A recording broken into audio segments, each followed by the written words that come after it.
गोवा के विकास के लिए संघर्ष, देवेंद्र फडणवीस यांच्या पत्रकार परिषदेत ये केवल भारतीय जनता पार्टी के साथ संघर्ष कर रहे हैं। और अगर इन दलों का इतिहास हम देखें, कांग्रेस पार्टी जिसने कई सालों तक गोवा पर राज किया, आज भी उनका जो 2007 से 2012 का शासन अगर हम लोग देखते हैं तो दिगंबर कामत जी के नेतृत्व में उस समय की कांग्रेस ने जो गोवा को सरकार दी, गोवा के इतिहास में सबसे ज़्यादा घपले घोटाले ये कांग्रेस की सरकार में देखे। एक दिन ऐसा नहीं जाता था कि जिस दिन गोवा में कोई मेजर स्कैम नहीं होता था। और गोवा की छवि को कांग्रेस ने पूरी तरीके से धूमिल किया। इनको सत्ता मात्र इसलिए चाहिए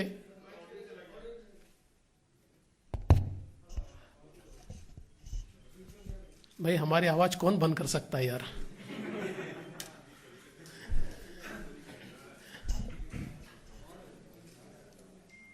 इन पार्टियों को, विशेष रूप से कांग्रेस को, इसलिए गोवा चाहिए कि फिर एक बार उनकी लूट की राजनीति वे शुरू कर पाए और गोवा को पैसे बनाने की मशीन के रूप में, फैक्ट्री के रूप में कांग्रेस पार्टी ये देखती है।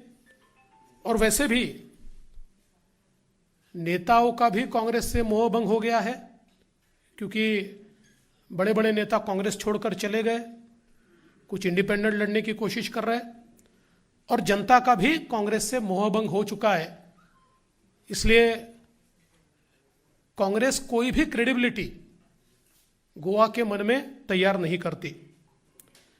अभी गोवा में तृणमूल कांग्रेस पार्टी भी आई है और उन्होंने एक गठबंधन भी तैयार किया है। वहाँ की जो महाराष्ट्रवादी गोमांतक पार्टी है एमजीपी, उसके साथ ये गठबंधन तैयार हुआ है।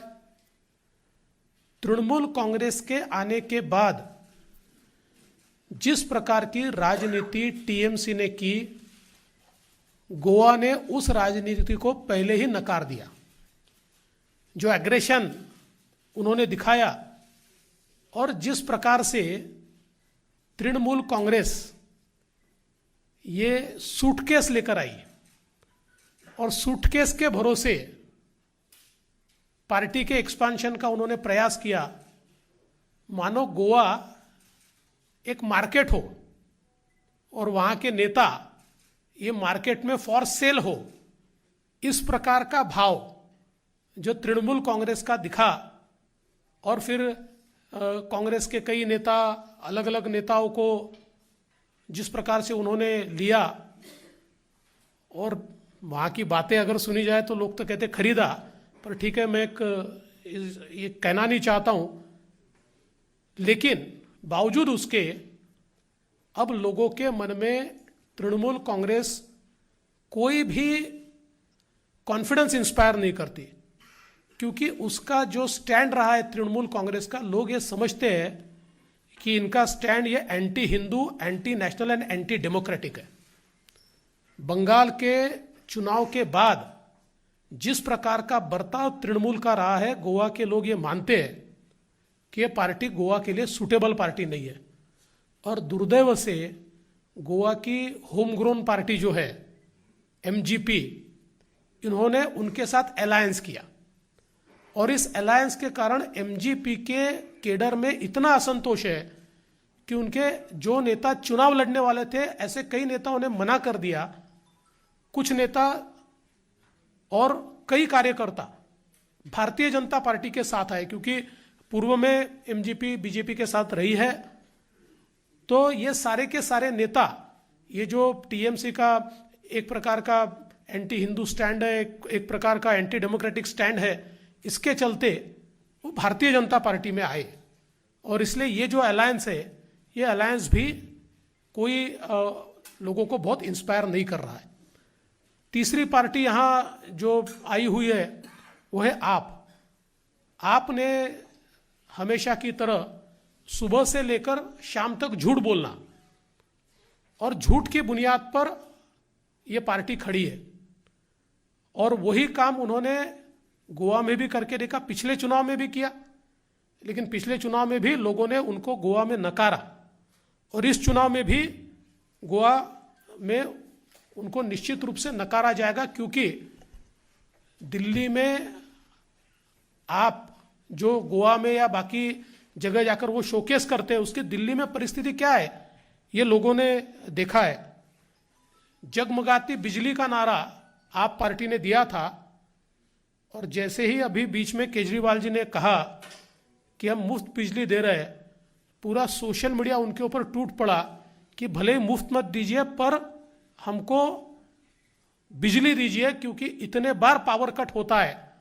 और लोगों ने एक प्रकार से उसका मखौल बनाया, और लोगों ने यह भी कहा कि गलती से 200 के ऊपर 201 यूनिट हो गया तो पूरा बिल देना पड़ता है, कोई सब्सिडी मिलती नहीं है। और ये सारी चीजें लोगों के सामने हैं। दिल्ली में वाटर सप्लाई के संदर्भ में भी उन्होंने जो एक आश्वासन दिया था, अंत में मोदी जी की सरकार की योजना हर घर नल, उस योजना के माध्यम से आज यहां पर सारा काम जो है वो काम हो रहा है और लोगों के घर में जल पहुंच रहा है। ये कोई केजरीवाल जी की सरकार इसमें कोई बहुत बड़ा कंट्रीब्यूशन नहीं कर रही है। इतना ही नहीं, तो जिन मोहल्ला क्लिनिक के बारे में इतनी हाइप तैयार की गई थी, एक तो जो उन्होंने खुद टारगेट कहा था 750 का, करीब 430-440 मोहल्ला क्लिनिक तैयार हो पाए।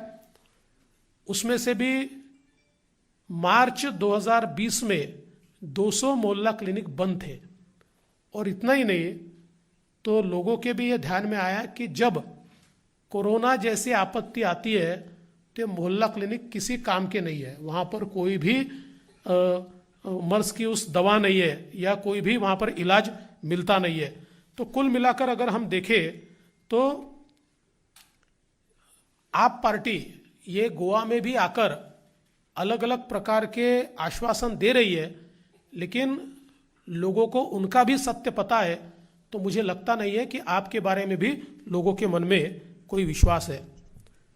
भारतीय जनता पार्टी ने गोवा में स्टेबिलिटी दी है, स्थिरता दी है, और एक स्वर्णिम गोवा का एक सपना जो हमारे मनोहर पर्रिकर जी ने देखा था, उसको पूर्ण करने का काम आज भारतीय जनता पार्टी वहां पर कर रही है। सोशल सिक्योरिटी के माध्यम से अलग अलग स्कीम्स जो आज आप जैसी पार्टी दिल्ली में अनाउंस करती है, 2002 की भारतीय जनता पार्टी की सरकार ने इसमें से कई स्कीम्स लागू कर दी है। तब से लेकर ये स्कीम्स वहां पर चल रही है। फिर 2012 में हमने उन स्कीम्स को और अच्छा किया है। और देखिए, अगर हम ये देखें तो 2012 में जब हम सत्ता में आए गोवा में, तो उस समय सोशल सिक्योरिटी पर गोवा सरकार का स्पेंडिंग था 191 करोड़ 191 करोड़, और आज गोवा में 903 करोड़ रुपया हम लोग स्पेंड करते हैं। मतलब हम 6 गुना से ज्यादा पैसा आज गोवा में सोशल सिक्योरिटी पर स्पेंड करते हैं। जो दयानंद सोशल सिक्योरिटी योजना गोवा सरकार की है, देश की सबसे पहली योजना है, जिसमें करीब 1.37 लाख लोगों को 2000 रुपया पर मंथ ये वहां पर दिया जाता है, और जो हमारी विधवाएं हैं उनको 2500 रुपया पर मंथ ये दिया जाता है। ये बाकी पार्टी आकर आज अनाउंस कर रही है, लेकिन गोवा में ये ऑलरेडी जिस समय मनोहर पर्रिकर जी थे उस समय से लगातार हम लोग उसको दे रहे हैं। उसके बाद दीनदयाल स्वास्थ्य सेवा योजना भी गोवा में लागू है, जिसमें 4 लाख तक हमारे जो गोवा के नागरिक है उनको सारे प्रकार के जो हेल्थ केयर फैसिलिटीज है वो उनको मुफ्त मिलती है। और ये भी लागू करने वाला गोवा ये बहुत पहला राज्य रहा है जो बीजेपी की सरकार ने यहाँ पर किया है। इतना ही नहीं, तो अगर हम बाकी भी चीज़ें देखें तो वुमेन एंड चाइल्ड डेवलपमेंट ये जो विषय है, 2012 में इसका गोवा का स्पेंडिंग था मात्र 54 करोड़, 54 करोड़, जो आज 549 करोड़ तक हम लेकर गए। मतलब 10 गुना ये वुमेन एंड चाइल्ड डेवलपमेंट का एक्सपेंडिचर ये पिछले 10 सालों में बीजेपी की सरकार ने बढ़ाया है। गृह आधार योजना जो है, इसमें भी करीब 1.22 लाख विमेन को 1500 रुपया पर मंथ ये दिया जाता है और 1609 करोड़ रुपए इसके ऊपर बीजेपी की सरकार ने खर्चा किया है। लाडली लक्ष्मी स्कीम में 1 लाख रुपया जो बच्चियों को 18 साल की होती है उनको दिया जाता है और इसमें भी करीब 72,943 बच्चियों को इसका फायदा मिला है। और मैं ये बता दूं कि चूंकि ये आंकड़े गोवा की पॉपुलेशन के अनुपात में ये बहुत बड़े आंकड़े हैं। अगर हम एजुकेशन की भी बात करें तो गोवा में भारतीय जनता पार्टी की सरकार ने 21 नए कॉलेजेस शुरू किए हैं। जब हम सरकार में आए तो 49 कॉलेजेस थे, अभी 70 कॉलेजेस ये गोवा में शुरू हुए। उसके साथ साथ स्कूल टीचर जो है ये अभी 94% जगह भरी हुई है, जो देश में सबसे ज़्यादा है। इतना ही नहीं तो पोस्ट मैट्रिक स्कॉलरशिप और ये सारी चीज़ों पर करीब हम लोग देखें तो 2066 करोड़ रुपया ये गोवा की सरकार ने दिया है। गोवा एक ज़माने में लॉ एंड ऑर्डर के लिए भी बदनाम हुआ था, लेकिन बीजेपी की सरकार में लॉ एंड ऑर्डर की एक भी गंभीर घटना गोवा में नहीं हुई है। और विशेष रूप से गोवा में पुलिस पर्सोनेल इनकी संख्या में एक गुणात्मक बदलाव बीजेपी ने किया। 2011-12 में 4,670 पुलिस पर्सोनेल होते थे, वो अभी 7,900 यानी करीब 8,000 पुलिस पर्सोनेल अभी गोवा में है। और बजटरी एलोकेशन भी लॉ एंड ऑर्डर संभालने के लिए ये दुगना किया गया है। इतना ही नहीं तो महिलाओं के लिए एक special pink police force Goa ने तैयार किया है, जो बहुत ही कारगर सिद्ध हुआ है। और इसके साथ साथ देश में सबसे ज़्यादा क्राइम डिटेक्शन रेट ये गोवा का है, वो 93% है। और हीनियस क्राइम का 100% क्राइम डिटेक्शन रेट है, जो देश का सबसे बड़ा है। गोवा पुलिस को स्मार्ट पुलिसिंग अवार्ड 2 बार मिला है। उसके साथ साथ प्रेसिडेंट पुलिस मेडल 2021 का जो सबसे बड़ा सम्मान माना जाता है वो मिला है। और कुल मिलाकर गोवा के लॉ एंड ऑर्डर सिचुएशन में एक गुणात्मक बदलाव बीजेपी की ओर से आया है। इसके साथ साथ हेल्थ केयर के सेक्टर में भी बहुत बड़े पैमाने पर निवेश बीजेपी ने किया है। और करीब हमारी जो पीएचसी थी उनकी जो संख्या है वो 2.5 गुना बीजेपी की सरकार में बढ़ी है। और कॉटेज हॉस्पिटल से लेकर तो सुपर स्पेशलिटी विंग तक ये सारे नए चीज़ें ये बीजेपी ने की है। और साथ साथ 100% वैक्सीनेशन करने वाला पहला राज्य ये गोवा बना है। इसके साथ साथ जो हमारी डबल इंजन की सरकार है, माननीय मोदी जी की और गोवा की सरकार, केंद्र सरकार ने गोवा को अभूतपूर्व अप्रत्याशित रूप से मदद की है। अगर हम देखें तो जिस समय कांग्रेस की सरकार केंद्र में थी उस समय गोवा को मिलता था, समझिए 2013-14 में केंद्र सरकार की ओर से 432 करोड़, और बीजेपी की सरकार ने, मोदी जी की सरकार ने दिया 2,567 करोड़, यानी 4 गुना 5 गुना पैसा ज़्यादा ये केंद्र सरकार ने गोवा को यहाँ पर दिया है। इसके साथ साथ इतने बड़े पैमाने पर इंफ्रास्ट्रक्चर गोवा में तैयार हुआ है। गोवा का जो मेन हाईवे है उस हाईवे का जो परिवर्तन बीजेपी की सरकार ने किया है, फिर आइकॉनिक जुआरी का ब्रिज हो या फिर अटल सेतु ब्रिज हो या फिर मोपा इंटरनेशनल एयरपोर्ट हो, जिसको जानबूझकर इतने सालों तक दबाकर रखा गया, वो मोपा इंटरनेशनल एयरपोर्ट और इलेक्ट्रॉनिक सिटी, इसकी भी शुरुआत। और मोपा इंटरनेशनल एयरपोर्ट में तो अगस्त, अगले इस साल के अगस्त तक उसका फर्स्ट फेज कंप्लीट करने का काम ये वहां पर होने वाला है।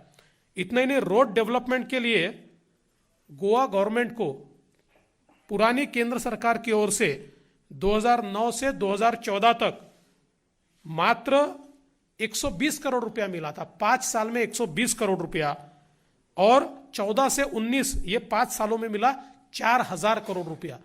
मतलब आप समझ सकते हैं कि 120 करोड़ और 4000 करोड़ रुपया।